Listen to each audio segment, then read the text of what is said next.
Hi అండి, అందరూ ఎలా ఉన్నారు? సో మేమైతే లాస్ట్ బ్లాగ్ కంటిన్యూ అనమాట. ఇదైతే గుడిమల్లం టెంపుల్ నుంచి రిటర్న్ అవుతున్నాము. ఒక్క రోజులో మేము 3 గుళ్ళు తిరిగేసాం అనమాట. అంటే అనుకోకుండా ఇది మేమైతే స్టార్ట్ చేసాం. ఫస్ట్ వచ్చేసి గుడిమల్లం వరకే అనుకున్నాం. నెక్స్ట్ ఇంకో 2 గుళ్ళు అయితే అన్ప్లానెడ్ అనమాట. అనుకోకుండా అలా వెళ్ళిపోయాము. సో ఇదంతా గుడిమల్లం దగ్గర మేము రిటర్న్ అవుతూ ఉన్నాం అప్పుడే. నెక్స్ట్ ఒకలామాత టెంపుల్కి అయితే వెళ్తున్నాను. సో ఆల్రెడీ నేను ఇంతకు ముందే వెళ్ళాను అనమాట. ఒక 7 months బ్యాక్ వెళ్ళాను మా ఫ్రెండ్స్తో. సో ఇప్పుడు మళ్ళీ ఫ్యామిలీతో వెళ్తున్నాను. ఎందుకంటే మా వారు అయితే చూడలేదు, మా మామగారు మా వారు. కార్తీక్ అయితే ఆల్రెడీ నాతో ఫస్ట్ టైం వచ్చాడు కాబట్టి చూశాడు. దాన్ని ఇంకా వాడు వస్తాడో రాడో, అంత పైకి వెళ్ళాలి కదా, తెలీదు. ఇంకా అక్కడికి వెళ్తే ఇంకా వాడు కూడా బాగా అలిసిపోయాడు. వస్తే మాత్రం ఖచ్చితంగా తీసుకెళ్తాను. సో ఇప్పుడైతే మేము ఒకలామాత టెంపుల్కి రీచ్ అవుతున్నాం. సో కొత్తగా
గుడిమల్లం నుంచి మళ్ళీ వకులామాత టెంపుల్కి మా హస్బెండ్ అంటే మా మామయ్య గారు రాలేదు.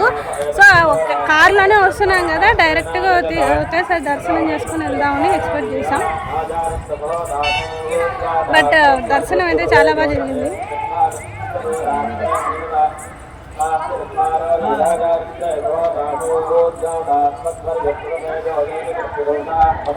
ఇదిగోండి ఇలా ఉంటుందన్నమాట. సో ఆల్రెడీ నా ప్రీవియస్ వ్లాగ్లో మీరు చూశారు, నేను ఈ టెంపుల్ని తనీగా వ్లాగ్ కూడా తీసి పెట్టాను. బట్ మళ్ళీ ఇంకోసారి చూడండి. సో చూసారు కదా, అదన్నమాట దర్శనం అయితే వితిన్ 2 minutesలో అయిపోయింది. మేము ఇలా కొంచెం సిట్టింగ్ వేసామన్నమాట. ఇక్కడ కొంతసేపు అలా కూర్చునేసి ఒక చిన్న ఫోటోషూట్ అలా నేను మా ఇద్దరమే ఫొటోస్ తీసుకున్నాం. రీసెంట్లీ ఫొటోస్ అయితే ఒక్కటి కూడా లేవన్నమాట. సో అందుకని ఇక్కడ చిన్న వీడియో అలాగే ఒక చిన్న కొన్ని ఫొటోస్ అయితే తీసుకున్నాము. నెక్స్ట్ వచ్చేసి చాలా ఆకలేసిందండి. ఎంత టైము 3:30 or 4:30 అవుతుందన్నమాట. ఇంకా మనకి అక్కడ ఫుడ్ అయితే అవైలబుల్ ఉంది. సో మసాలా బజ్జీలు బోండాలు కానీ చాలా బాగున్నాయి అనమాట. సో పానీపూరి అయితే సూపర్ అసలు, అంటే మరీ కారం లేదు మరీ పులిపని లేదు, చాలా బాగుంది. నాకైతే స్పెషల్లీ చాలా బాగా నచ్చింది. ఈసారి ఎవరైనా వెళ్తే మాత్రం పానీపూరి ఖచ్చితంగా ట్రై చేయండి వకులామాత టెంపుల్కి వెళ్ళినప్పుడు. నాకైతే ఇక్కడ ఫుడ్ విషయంలో కూడా చాలా బాగా నచ్చింది.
చూసారు కదండి, ఇక్కడితో వకులామాత టెంపుల్ అయితే అయిపోయింది. నెక్స్ట్ ఇంకో టెంపుల్కి వెళ్ళాలి. నేను అది మీతో నెక్స్ట్ వ్లాగ్లో షేర్ చేసుకుంటాను.